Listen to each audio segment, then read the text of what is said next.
Asibingele babukeli ba Black Live TV igama uNonhlanhla Mamelo wakaZondi, TikTok Miss Mamelo, ku Instagram Miss Mamelo kana ku Facebook Mamelo Mami.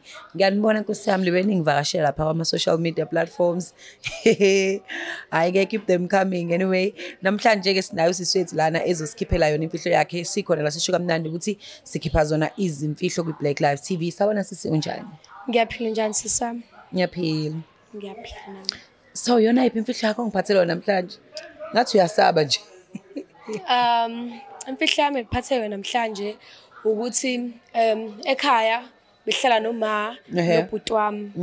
So uma ubegula like benesifo nje se depression, so bese ngasakwazi ukuhamba esehlezelela embedeni nje njengomuntu ogulayo. Yeah. So mina ke njengengane entombazane bengihlezi ngimnakekela, ngimenzela yonke into as much as engabathemba ubhuti bami.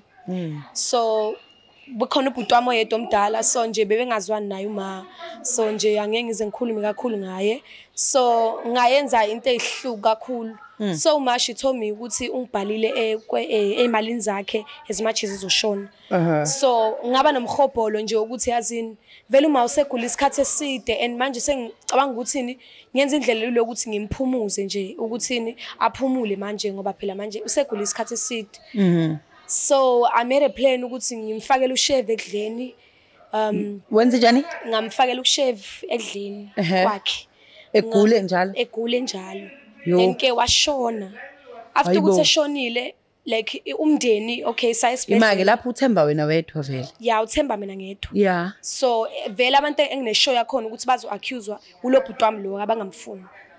So ngase kwa okay sayisibhedlela seshonile uma kuyenziwa ama test ukuthi yini lembulalile kahle. Yes. So magiyo kama test lawo only to found out uma kabulawa ngesifo ade simphethe ubulawe upoison. Umudle emzimbeni. And umndeni okay mele uhlangane manje kubuzwe imibuzo ukuthi kwenzakalani ubulawe yini uma wenu.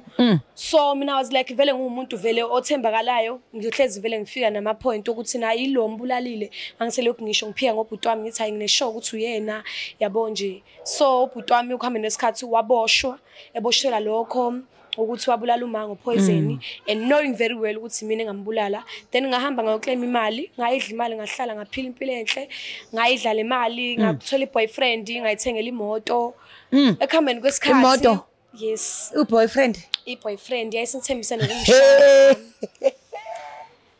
Like ngithola nje ubugaya athi nje lalela ngizokuthengela umuzi. Yo wayesengithembise nje nomshado uGuy. Hayibo ezokushada ngani? Like phela wayesebenza engitshela ukuthi like emsebenzini wakhe bazomphamisela esikhundleni. So ngase ngilethemba ukuthi okay fine if ngimthengele imoto kuzoba lula ukuthi mhlambe naye asihlangabezane halfway. uGuy naye wangijikela ese right emsebenzini wanyusa kuleso sikhundla leso uGuy wangishiya guys yabo. Wahamba lo Guy ngasala ngasenamali imoto angisakazi ukukhokhela amabhili zomuzi angisana lutho. Kwaphoqela ukuthi manje ngibuyele ekhaya ngihambe ngiyokhuluma iqiniso because ngangasana nendawo yokuhlala like ngase ngasana lutho ngisenginalutho ngisengisele nezimpahla imali sengasana lutho. Kwaphoqela ukuthi ngibuyele ekhaya ngihambe ngiye kubhuti wami ngiyoconfront ngimtshela ukuthi imini engabulala uma ngayo yonke lento le nomndeni wami as well bonke umuntu nje ekhaya ngiyomtshela ukuthi imini engabulala uma in order for me ukuthi ngibe nepeace egcineni ngithole nendawo yokuhlala. So manje usefanele ugoduka ekhaya usuyasaba. Ngiyasaba manje bengicela ukuthi ningisize ngiye ekhaya ngiyoconfront kakhulukazi ubhuti wami. Uyena umuntu nje engiqinisa kakhulu kuyena ngoba uyena umuntu waboshwa wagwetshwa iminyaka egwetshela le nto leyo. So ufuna uconfessa kubhuti wakho umtshela iqiniso ukuthi hayi emini engakwenza lokho. Yebo. Nje ubhuti wakho ke njengamanje usewaphuma ejele noma nje kathi eboshiwe?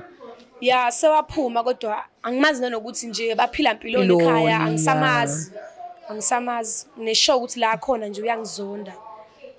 Even though engazi ukuthi mina engayenza leyo nto leyo kodwa ngineshow ukuthi uyangizonda. Ngoba wena wavele wahamba ungasabheka ngisho emuva. Yeah ngavele ngahamba nezimali ngangasana kamuntu ekhaya. So okay, so manje ufisa ukuthi senze njani simfonele? Ngiyacela ngisacela ukuthi nimfonele naye ngikwazi ukumazisa ngalento le ekade yayingihlupha isikhathi esingaka. Shole nabe ekhaya kade babeyibuza ukuthi washo nabe.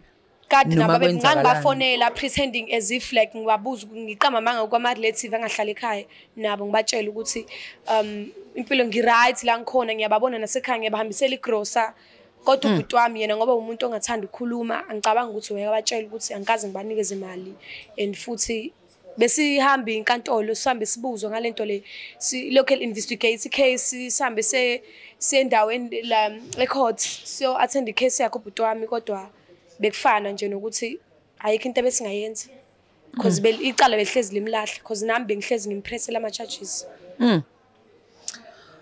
Okay, asike zami simfonele ubhuti sizwe ukuthi yena uzothini kanye nomndeni ekhaya bazoyithatha kanjani isimo leso wasenza. I'm still shocked ukuthi athatha imali hayi kodwa ngikuzwa konke kwemoto. Hayi. But ke akusenani ke asimfonele ubhuti simuze ukuthi uthini yena. Nanke.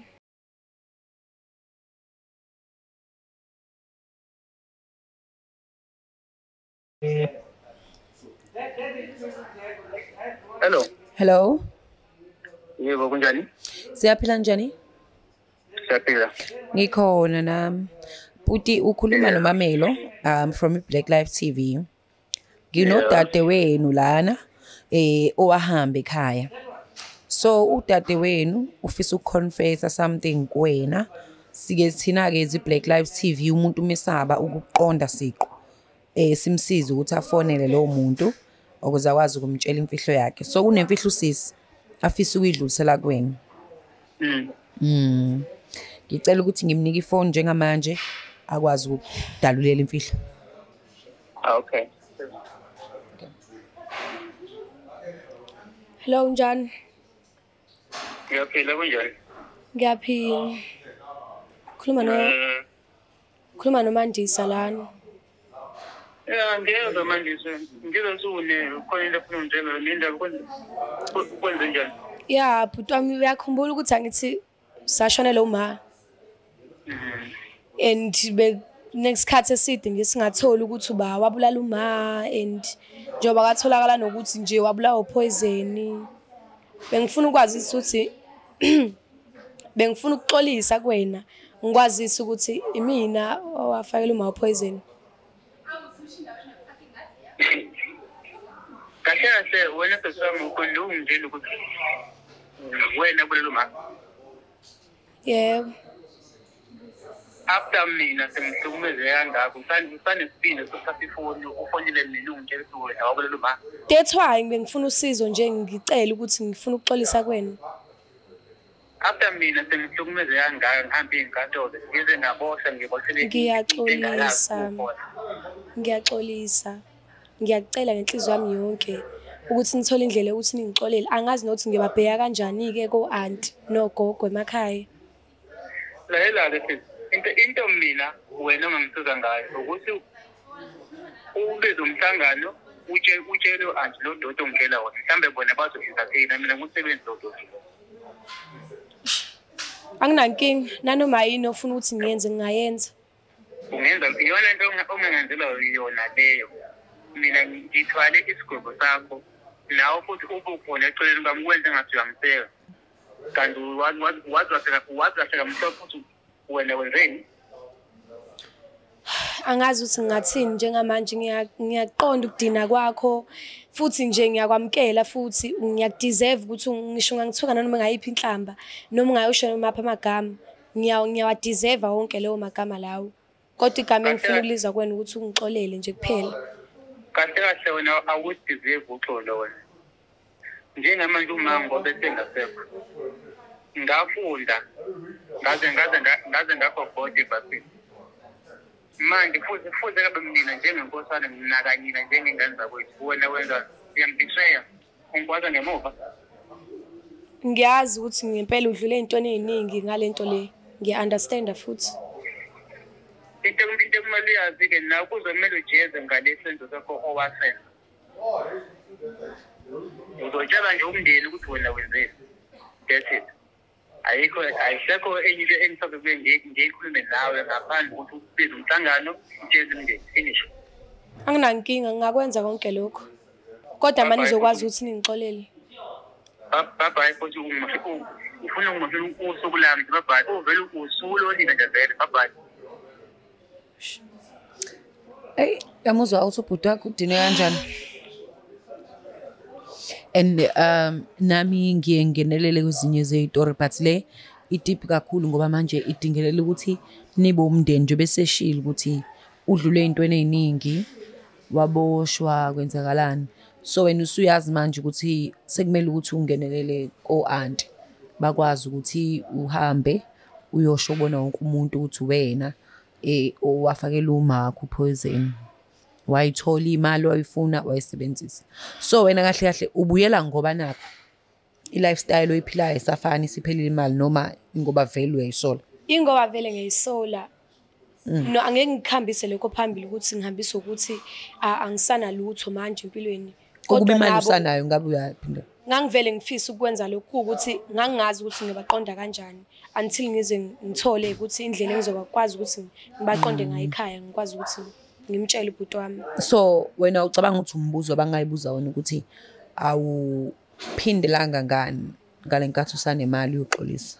Nalokho ngicabanga ukuthi ngicabange kwabe sengisithathile isinqumo sokuthi ngizokwazi ukuthi ngixhumane nobhuti wami ngimtshele ngalento le. Ngacabanga ukuthi afuna ukuthi mina angixolele kanjani mina ngazi ukuthi angisana lutho manje and mase ngixolisa ohlala kanjani ndawonye endlini knowing very well ukuthi nabazongisaba ngiyazi kodwa ngiyathembisa ukuthi ngimisele ngokushintsha nezinto zami futhi ngiyayisola. So wena usufisa ukuyoxolisa ngoba indawo okuhlala unayo usafisa ukuyohlala nabo futhi after makuthi bangangivumeli ukuthi ngihlale nabo kodwa makuthi abangivumeli ngingazama nginabo abangani for leso sikhashana esincane ngikwazi ukuthola indlela yokuyiphilisa because so umucabanga ubani angisho ukuthini ungacabanga ukuthi mhlambe bangakuvumela uhlale nabo after poison uma wakho? Angiboni yeah uma usudlisa uma wakho omunye umuntu uyini. So understand uyibuza lokho ukuthi mhlambe bangaba naleyo fee ukuthi thina siyini imidlisa uma wakhe fana nomuntu umebulala ingane yakhe omunye umuntu uyini yabo. But ke let's hope ukuthi bazolithola uxolo ngelinye ilanga enhlizweni zabo. Hey babukeli by Black Live TV ngabulala uma ngoba nakho ngithola ukuthi ungibhalile emafeni ngamdlisa ushevu ngase ngibhexa ngobhuti wami obekade vele engathembakele ekhaya waboshwa waphuma sengifuna ukuphindela ekhaya ke manje azowashuba. Anyway, subscribe on our YouTube channel sihlangane ngokuzayo khona la sikhipha khona izimfihlo.